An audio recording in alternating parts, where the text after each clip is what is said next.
Hi guys, James at Bespoke here, and yes, it has been a while since I've been in front of the camera. I'm a little bit older, I've got a little bit less hair, but let's get cracking onto it. We're talking about the Keltec EMG Aries RDB17.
So a long while ago, you'll have seen that I reviewed this one. Now, this was the sample that we received from Aries. It was the Keltec RDB17. We had it in OD green. It's been a long time coming since the release, but the release happened this week. So here's the original green one, which you'll have seen on that video. And we've also got it in black, as you see here. And then finally, we've got it in tan, or like an FDE colour as well, and this one's going to be the one that I use for the review today. So it comes in a nice Keltec American flag style box here, with a carrying handle, which is usual from Aries. Open this up here. You've got your sort of certificate of authenticity, or whatever you want to call it, which EMG like to put it in the box, and for the instruction manual. We have the gun itself, this one being the black one. You get a short 100 round magazine, like so, and you also get a longer, more generic size 130 round magazine. Also in the box you get a loading rod, sort of like the old Marui style loading rods. And you also get a cleaning rod, which I think is underneath. Yeah, it is. You get a cleaning rod as well. So that's everything that comes in the box. Let's get on camera and have a closer look at this thing. This is the Keltec RDB17, brought to you by EMG, produced by Aries. Now this is a bullpup style rifle from Keltec. It's very similar looking to the KSG shotgun, which Tokimura brought out a long time ago now. But for all intents and purposes, this is an electric AEG. It uses the Aries EFCS gearbox system, so it's fully programmable as far as we're aware.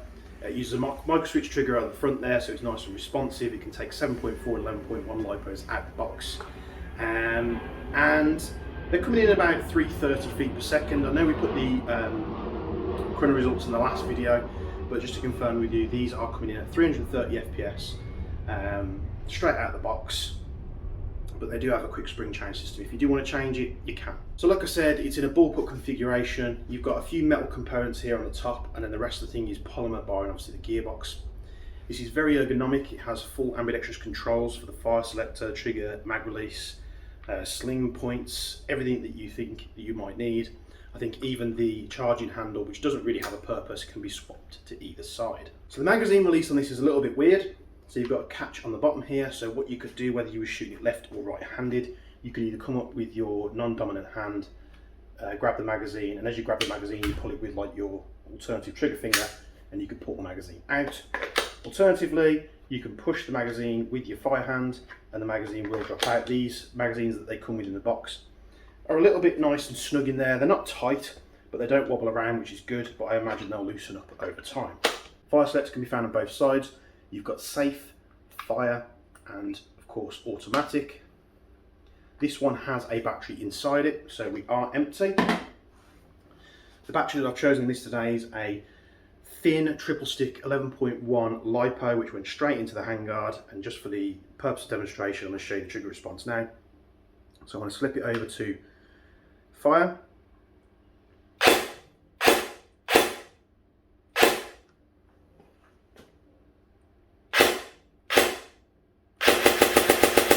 So it's nice and responsive, as you see there. Flip it to full auto. Nice respectable rate of fire also. So to get to the battery compartment, all you do is you push this front pin out here, pull it out all the way. The handguard will lever down and out, and then you can put the desired battery that you want to run in there. The gun comes wired to Dean's from the factory, so you won't have to change that over. I know a lot of you out there, me included, like Dean's over Tamiya's, and finally manufacturers are listening and putting the Dean's on the guns in the box, so you don't have to worry about converting it once you get it. The hop-up is found in the magwell. You've got a rotary style hop-up here. It is right in there, so it is a little bit difficult to get to, but they do supply you with a little tool on the grip, so you can push it in there and make the adjustments. It's very easy to do. For the test today, I chronoed it on 0.2 gram BBs, which came out at 330. I haven't videoed that because I don't really feel that there's any need to. And then what I did is I went outside, put some 0.3s in it. I didn't really mess with the hop at all, so this is out the box. It could be on, could be off, really don't know. It's only if I take the gun out there and it won't, you know, sort of reach the target at all at 40 meters that I'll start messing with the hop, but as you'll see in the video, I had no problems whatsoever. Firing test is at 15, 30 and 40 meters with a 0.3 gram BB. The target that I'm shooting is very small indeed.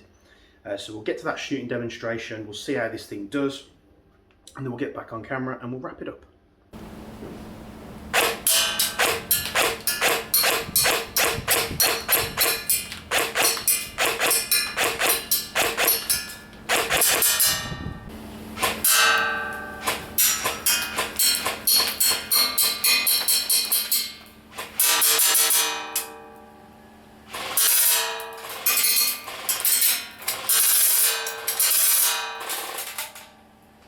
Just for reference, this is how big the small target is.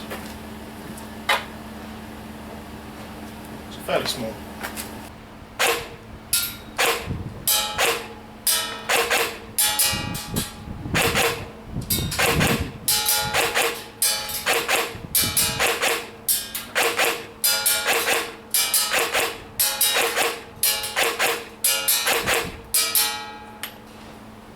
Easy.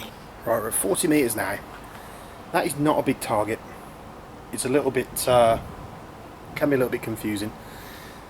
But let's try and smack it. So 0.3 gram BBs.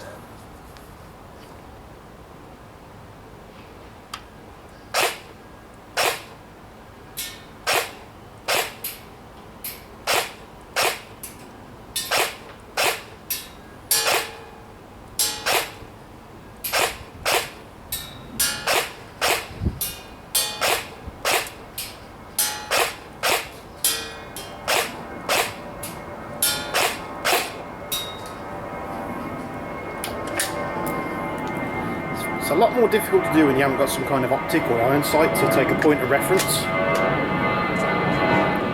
Change to the 130 round now.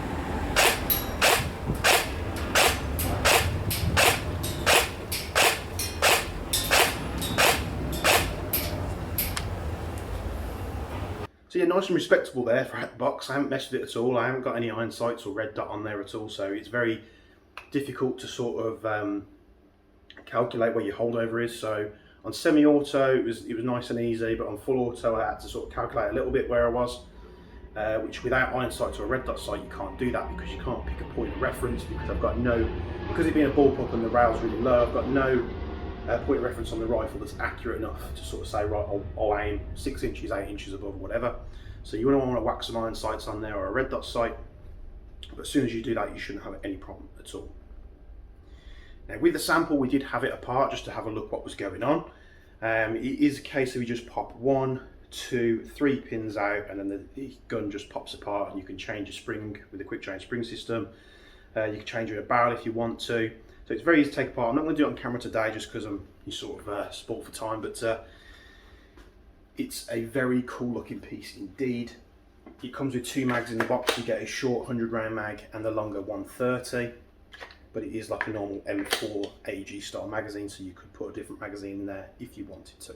You can clearly see where they've made a slight few improvements. Nothing too drastic. I think it's just more brushing up the quality control a little bit, perhaps making some minor tweaks here and there just to make sure it's good for release, which I think is probably why it's took a little bit longer. The box has obviously changed compared to what we got our sample into as well. You get 2 magazines in the box, not 1, which is good. And honestly, I thought this gun was going to be more expensive. A lot of the premium Aries stuff tends to be, you know, £300–400 plus, but at $350 I think it's about the right price. Now the sample that we had came 14mm clockwise. EMG state that it's 14mm negative, but I don't know of any Aries guns that come 14mm negative out the box. They're almost always 14mm positive, but these are on here quite tight, so I'm going to have to get that off and then we'll update the listing. At the moment it just says 14mm, but then once I've confirmed, because the sample is most definitely clockwise, if they have changed it, we'll update the listing and let you know. I really do like this gun. You know, as I spoke about it when I was talking before, and I was comparing it a lot to the L85A3, I think this is going to do a lot better than the L85A3 in my opinion. It's very futuristic, it's nice and comfy. I'm hoping that they bring out some nice handguards. I know Keltec do an M-lock handguard, which would be cool, but even still it's nice and comfy to hold. There's plenty of grip there for you. Some of the taller guys are probably going to be overreaching on the handguard a little bit because it isn't, like myself, I'm like 6 foot just over. And I found myself sometimes just wanting to grab a little bit further forward on the rifle, but I imagine you could put a grip there and it wouldn't be a problem. It's going to want a red dot sight or some iron sights or something like that. But it's very comfy, nice and easy to use. You know, you're not going to be sort of massively uncomfortable picking this thing up if you're used to M4s or something more generic. Really do like this release from EMG and Aries. I think they've done a really good job. This is on the website now in tan, black and OD green. Pick them up, they're $349.99. They come with 2 magazines in the box. Get them while we got them, because later shipments are always delayed with everything that's going on in the world right now. So if you want one pretty much straight away, be sure to jump on the website right now and pick one up, bespokeairsoft.co.uk. Thanks for tuning into this video. I know it's been a while, we've been stupidly busy. I'm going to try and get back into the swing of things of recording some videos for you. And I'll try and keep them coming out. I know I've been trying to do a few filler videos here and there. But thanks for tuning in guys, and I'll see you in the next video. Thank you.